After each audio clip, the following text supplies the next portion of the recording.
Berke gençler tavuk etmesi. Sen ardından Gülizar'a çürek ayak bol düzüldür. Kolunun sırtından karmak ev öyle. Ordumu tuttu.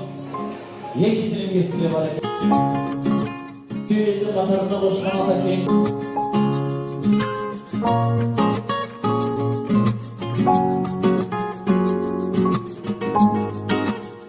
Atamdan başka. Ay barak girdi. Anasını.